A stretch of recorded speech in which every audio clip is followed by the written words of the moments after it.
श्रीहरि बोले प्रति मास शुचि स्नान मास कर 6 दिवस औषधटी जाण रुधिर फुटी करिता विकास जो पद्म विकास देव उदर रत 7 दिन सुध हेब से जोनि मार्गे तईर पुत्र तेजिले हुए पुत्र वर्ग रुधुर स्नान थाए 6 दिन जाए तई मध्य रति गले बहु पाप हुए पार्वती बोइला ताकू सहीसे न पारी मासकर रजवती हेउथिबा नारे प्रथम दिन छु इले रजवते नारे ब्रह्म हत्या पात कदे होइब तारे द्वितीय दिवस जेबे करिब रमण बाल हत्या दोष सेहु लभिब पुण तृतीय दिवस जेबे रमेर जनारे गुरु हत्या दोष हुए निश्चय तारे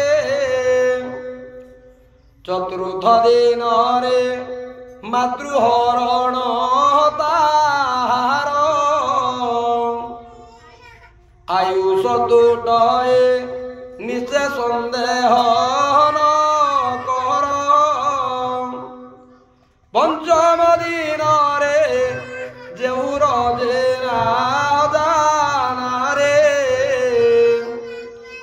कला कर्म मान सीना न थाए तारे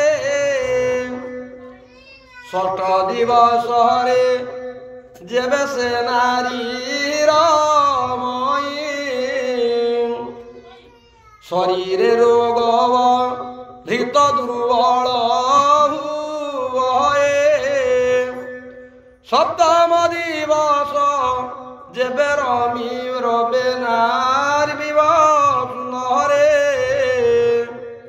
जशशिरे उप जाई धर्म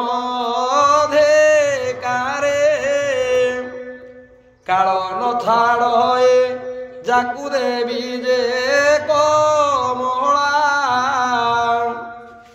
लक्षण बंधबु रुष जानता को बाला जेहु करे 6 दिन रतरंग तिरंग रस पार्वती पाखर निशे होइब विनाश सप्तम दिवस जेबे करिब रमण आयुष वर्धित तार हेब दिनु दिन पार्वती विष्णु को जोनि जन्म साप देले आपणे नारायण जे साप को घानी